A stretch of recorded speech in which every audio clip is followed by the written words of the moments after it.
வணக்கம்.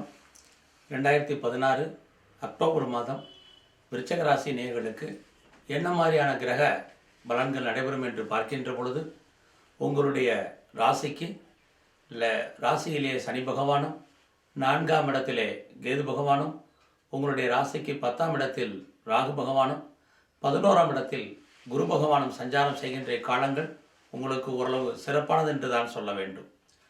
ஏனென்றால் உங்கள் ராசியிலே சஞ்சரிக்கக்கூடிய சனி பகவான் புதிய முயற்சிகளில் உங்களை ஈடுபட வைப்பார். எதிர்பார்த்த செய்திகள் உங்களுக்கு சாதகமாக வந்து சேரும்.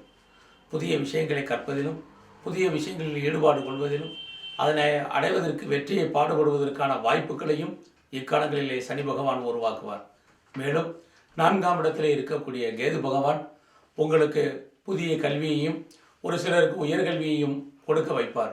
அத்துடன் 4ஆம் இடத்திலே கேது சஞ்சாரம் செய்வது தாயாரின் உடல் ஆரோக்கியத்தில் ரொம்பவும் கவனமாக இருத்தல் வேண்டும். 10ஆம் இடத்தில் ராகு பகவான் எதிர்பாராத தனவரவையும் பணவரவையும் உங்களுக்கு உண்டு பண்ணுவார். அத்துடன் ராகு 10ஆம் இடத்தில் சஞ்சாரம் செய்யும் காலங்களில் இதுவரை வேலை தேடுபவர்களுக்கு வேலை கிடைக்கும். வேலையில் முன்னேற்றமும், உத்தியோகத்தில் உயர்வும், ஒரு சிலருக்கு ஊதிய உயர்வும் அமையும். எல்லாவற்றுக்கும் மேலாக குரு பகவான் உங்களுடைய ராசிக்கு 11ஆம் இடத்தில் சஞ்சரிப்பது சிறப்பானது என்று தான் சொல்ல வேண்டும். குரு உங்கள் ராசிக்கு 2ஆம் வீட்டுக்கும் 5ஆம் வீட்டுக்கும் அதிபதியாகி அவர் 11ஆம் இடத்தில் சஞ்சரிப்பது யோகம் என்று தான் சொல்ல வேண்டும். 2ஆம் இடம் என்பது நீங்கள் கஷ்டப்பட்டு உழைத்து சம்பாதிக்கக்கூடிய சம்பாத்தியத்தை குறிப்பிடுவதால் அவர் 11ஆம் இடத்தில் சஞ்சரிக்கக்கூடிய காலங்களிலே கையிலே பணவரவு, தனவரவு, பொருள் வரவு ஏற்படும். 5ஆம் அதிபதி 11ஆம் இடத்தில் சஞ்சரிக்கக்கூடிய காலங்களிலே உங்களுக்கு குழந்தை பாக்கியம் கிடைப்பதற்கான வாய்ப்பும், அதோடு வீட்டில் சுபகாரியங்கள் நடப்பதற்கான வாய்ப்பும், சுப செலவுகளும் ஏற்படும்.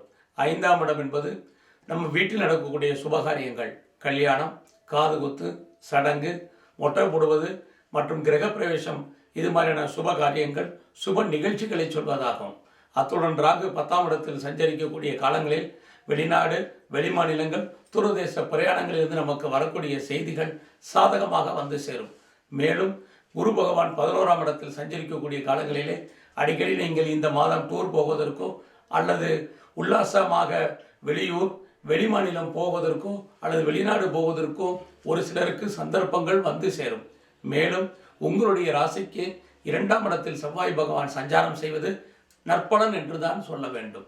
ஏனென்றால் செவ்வாய் உங்களுடைய ராசிக்கு 1ஆம் வீட்டுக்கும் 6ஆம் வீட்டுக்கும் அதிபதியாகி 2ஆம் இடத்தில் சஞ்சரிப்பதால் எதிர்பாராத விதமாக கடன் வாங்க வேண்டிய சூழ்நிலைகள் வரும்.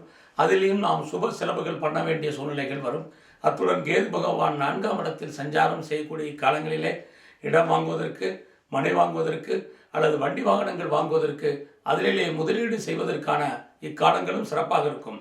தகப்பனாரின் அன்பும் ஆதரவும் கிட்டும். எல்லாவற்றுக்கும் மேலாக 11ஆம் இடத்தில் குரு சஞ்சாரம் செய்வது உங்களுடைய நண்பர்களால் உங்களுக்கு எதிர்பாராத மகிழ்ச்சியும் சந்தோஷத்தையும் அளிப்பார்கள்.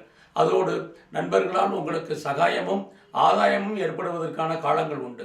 மேலும் கேது பகவான் உங்களுடைய ராசிக்கு 4ஆம் இடத்தில் சஞ்சரிக்கக்கூடிய காலங்களிலே உடல் ஆரோக்கியத்தில் எப்பொழுதுமே சற்று கவனமாக இம்மாதம் இருத்தல் வேண்டும். செவ்வாய் உங்களுக்கு 2ஆம் இடத்தில் சஞ்சரிக்கக்கூடிய காலங்களில் உங்களுடைய சகோதர சகோதரிகள், அவர்களால் உங்களுக்கு நற்பலன் ஏற்படும். அவர்களுக்கு நடக்கக்கூடிய சுபகாரியங்கள் இனிதே நடந்தேறும். அதுடன் தாய்மாமன்கள் இருந்தால் அவர்களால் உங்களுக்கு நன்மையும் எதிர்பாராத மகிழ்ச்சியையும் உண்டு பண்ணுவார்கள். மேலும் ராகு பகவான் 10ஆம் இடத்தில் சஞ்சரிக்கக்கூடிய காலங்களிலே உங்களுடைய கௌரவம், அந்தஸ்து, செல்வம், புகழ் கூடும்.